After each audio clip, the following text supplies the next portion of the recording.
On Press Perspective today, we touch upon President Lee Jae Myung's adoption of a new policy briefing format, as well as plans for social media restrictions for minors by his nominee for Media Commission.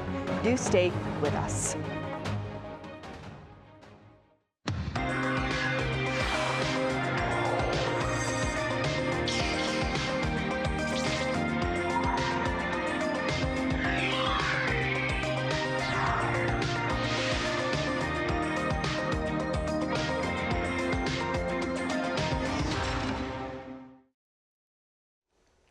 Hello and welcome to Press Perspective for this Friday, December 19th here in Seoul. I'm Min Sunhee.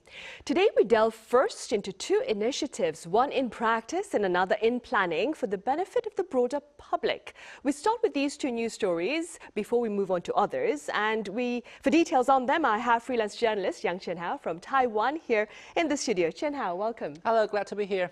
I also have writer Colin Marshall with us. Colin, it's great to have you here. Thanks for having me. Colin, today we start with you. Let's begin with some information about the new format adopted by President Lee Jae Myung with regard to policy briefings by his officials. Yes, this is a very 2020 story. President Lee Jae Myung is doing streaming policy briefings, so anybody can tune into these. And as he has said, these could be more entertaining than Netflix for some of their viewers. And in a country where there's Netflix-branded food at convenience stores, that's saying something if you can compete against the juggernaut of streaming media. But they've been entertaining to some for one reason, that they are somewhat dramatic. Lee Jae Myung has, in some of these broadcasts, berated his underlings or berated sort of members lower than him in government, which is pretty much everybody, for example, inability to answer questions truthfully or BSing, as we might say in the US. So, you know, you're glad to see that on one end, but some Koreans are not so glad to see this dynamic of the boss publicly giving a hard time to an underling. It reminds them too much of what they encounter at work sometimes, this idea of gapjil, of a superior putting an inferior, shall we say, in their place. So that's, you could say, an ugly side to it, but then it's also comporting with Lee Jae Myung's idea of making a more open democracy, or a more, not necessarily participatory, but a more directly communicative democracy, where what happens in the Blue House, the decisions he makes, the processes behind them are more, in theory, open to the public, to viewers, to listeners. Well, that's all well and good. I feel like some of the remarks Lee Jae Myung has made are sort of less friendly toward free speech in general, so we'll see how he squares that circle. But as a side note, I was just yesterday at one of these ceremonies at immigration that welcomes new Korean citizens to citizenship here. And there's a video message that is played at all of these ceremonies from President Lee Jae Myung, and it was remarked like, oh, he's looking very serious. Like, this is uncharacteristically serious, this manner in which he's delivering this message, which reminded me, yes, I suppose to many foreigners, Lee Jae Myung looks very bureaucratic in his appearance, but he does have something of the entertainer about him in many ways. I mean, he's not flamboyant, he's not like certain presidents we could name from other countries, but he does have, I think, the entertainer's instinct on some level, or at least he's used to facing the public. So I think maybe he can find his métier in this streaming briefing medium. We'll see. Right, and these live-streamed briefings, Chien-Hao, have been making international headlines as well. Do tell us why. Adding to Colin, remember that President Lee, when he was like the governor of Gyeonggi province, he used to be joining the variety show. Yeah, so that I think he was willing to do that to promote himself. But the reason is very simple, because we rarely see other countries' leaders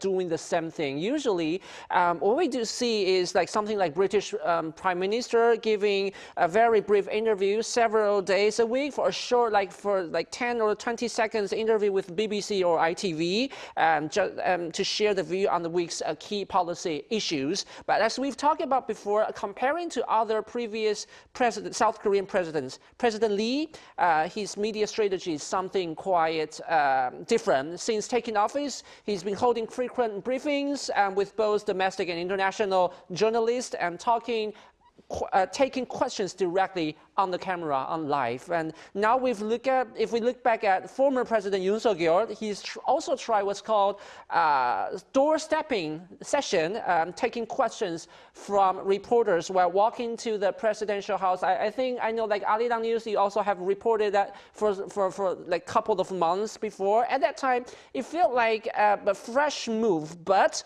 here's the thing, the sessions like this, that requires very careful preparation. If I myself is the president and planned a doorstep session, I spent the previous night with my officials, with my team members, going what kind of questions it might come up and prepare the solid responses first.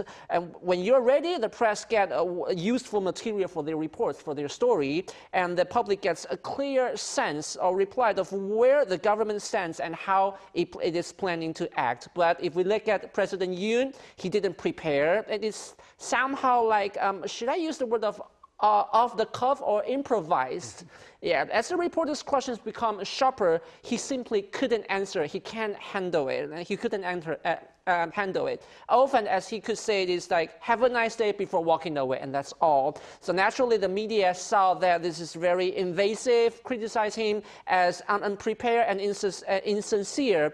And his approved ratings, we can see that it's like dropping down after that again. And President Lee Jae Myung, on the other hand, represents complete opposite. He's very articulate and quick on his feet and knows how to present or promote himself as a sharp contrast to his predecessor. And to be fair, I do give him credit for pushing a more open and transparent style of the current new government. And in the recent meeting, he directly told the officials, for example, I'm just asking because I'm curious. So if you don't know, just say you don't know. I'm not someone who checks whether you've memorized numbers or every detail. And the real problem is pretending to know when you don't. That distorts judgment, and that's even worse. That's what he said directly on the live broadcast to the other officials. So far, the things seems to be going smoothly now, till now. From the briefings, I've watched several episodes, several days. Both the president and his officials, the government team members, and appear genuinely engaged in explaining and discussing issues. And as the public sessions continue, the more people will get used to them. In the end, what really matters isn't just the live streaming itself. It's whether the president and his team are truly thinking, debating, and discussing and making real decisions for the policy. Right, indeed, Chien-Hao. Let's now move on to another issue of interest, Chien-Hao. It's been about a week, a little bit more than a week, since Australia put in place a social media ban for those under the age of 16. And countries, including South Korea, are actively looking into launching similar campaigns. First of all, what has been the broader response to this particular ban over the past week or so?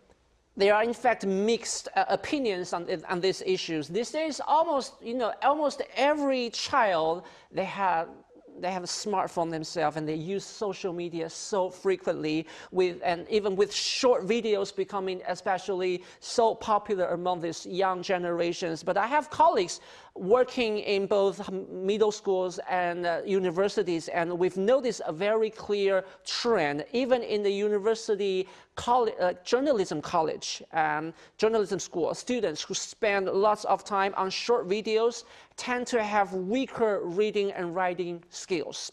And among middle schoolers who are used to short-form contents, these kind of videos, they have problems watching long movies or long documentaries, or even reading long articles will be very difficult for them, and they easily feel anxious.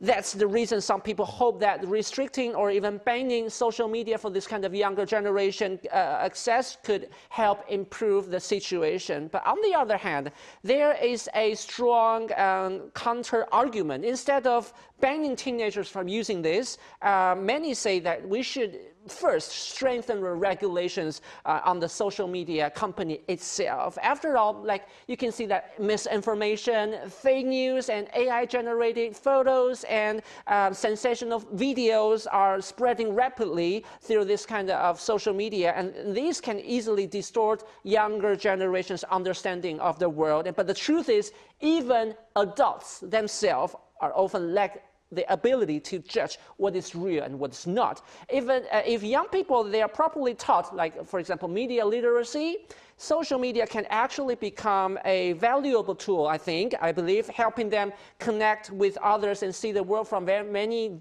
diverse or different perspectives. So simply banning young users while leaving adults and the platform itself unchecked doesn't seem fair, and that's why the opposing view also makes sense. And meanwhile, in the reality, I think Australia's decision to go ahead with ban likely comes from a belief that that benefits outweigh the harms. So if the young people, the young generation use social media wisely, they can learn a great deal and make new friends, I believe. The key is guidance, I think.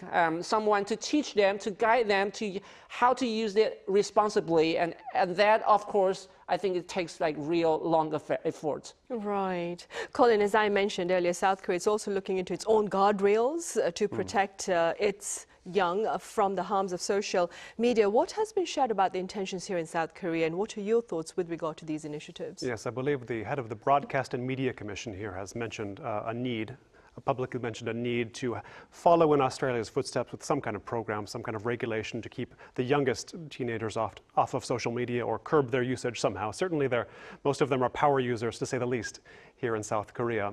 I don't know if any more concrete plans have been publicly brought to light besides that, but the intention has been stated in any case. And the coverage of the Australian project so far has stressed that it's very easy to get around these guardrails, very easy to it's not necessarily hacking, but I think a fairly bright teenager can find a way to still use Snapchat or TikTok or whatever it may be. And the ban doesn't cover all forms of social media, so you could say it is unevenly implemented right now, and it's not a strong form of protection, or it's not a strong ban, not a strong block for these young teenagers. So yes, this is always going to be a problem in any country. Kids will find a way around it, and it's very difficult to flatly ban social media even for a country, let alone for a particular group within that population. So keep that in mind. It's not easy. It may not be technically possible, but as the officials in Australia have said, well, this is step one. As we go forward, it'll get better. They're always going to be in a kind of arms race with the kids. They'll find ways around it, and then there'll be technological solutions to their ways around it, then you just keep going in and so on and so forth. But South Korea is known as a technologically savvy country, especially here, 21st century South Korea. It's a technology forward society. Large swaths of the population always have the new phone, always using the new technology, or they're up on AI and all that. So I suspect in that sense, it might be harder to affect such a ban here. But then we've seen examples of technology being more top-down controllable here than in other societies. We might recall 100 years ago, not that long, but a few years ago, there was that real name law in South Korea where netizens had to register with their real names. And it was in effect, and it happened for a period, but was struck down not much later. So maybe with a social media ban for adolescents, I could envision it happening, being somewhat effective, then being brought down for one reason or another. So I suppose it could happen here. Whether it could last, that's another matter entirely. I suppose we'll have to wait and see then. Indeed. Meanwhile, Chien-Hao, a string of scandals involving celebrities here in South Korea has reignited debate over cancel culture here. First, how does cancel culture here in South Korea compare to that overseas? Yeah, so recently we can see many high-profile scandals among Korean's entertainment industry, including comedian Park Na-rae, who's been accused of bullying her managers and then having them overworked for a long period. And another case is comedian Cho Se-ho. He was come under fire over allegations that he had accepted gifts and money from the gang and in exchange for promotional activities. And the most serious case is the actor Cho Jin-woon, who is facing revelations that as a teenager he was involved in the theft and sexual violence and was sent to the juvenile correction facility with additional reports of drunk driving and assault after his debut. And all these three are entertainers with name recognition, not even in South Korea, but across Eastern Asia and even around the world when we saw Korean variety shows or Korean dramas. And all three have now halted their activities, suspended their activities, with some even facing legal action or formal investigations. Many people argue that some of these cases, that facts are still unclear, and the alleged wrongdoing happened a long time ago. So therefore, it should not automatically justify or just cancel their activities or forcing them to suspend their careers. And in reality, each of these cases is quite different. Pang Na-le, Cho Jin-woon, and Cho Se-ho, it's just hard to lump them together. And in the past, we can see that there have been many Korean celebrities who clearly cross the line. For example, the current example is the famous singer, rapper Jessie, who effectively allowed her friends to attack her fans directly when asking for signing, and ultimately step away from the spotlight. That happens in the end of, I remember it's in October or November last year. And there have been also some cases built on false accusations. For example, one of the most famous male singer in Korea, Kim Gong-mo, for instance, he was accused of sexual violence by YouTuber channel, and only for later prosecutor later dropped the case for lack of evidence. But the damage has been done. It has damaged his reputation, and yeah, this kind of things happen.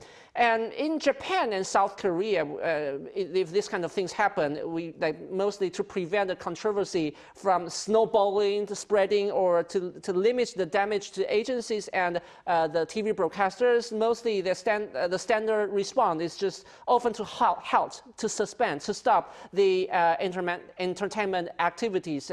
In Japan, you can even see that it goes far as recalling the CDs or even the posters from the stores. They regard it as really serious incidents. But for example, in Taiwan and China, things usually don't go that far. Artists mostly they will often hold press conference to as soon as the scandal breaks, and stay there trying to, on the press conference, they will try to stay their side of the story, and then the media outlets will then follow up based on what they said, and trying to interview others to verify whether the celebrity lied or not. But if the person is ultimately clear, then the entire process can be an ordeal or very torturing indeed. Right. Now, with regard to the fallout surrounding celebrities here in South Korea, an article by the BBC claims that these scandals have raised very fresh questions within the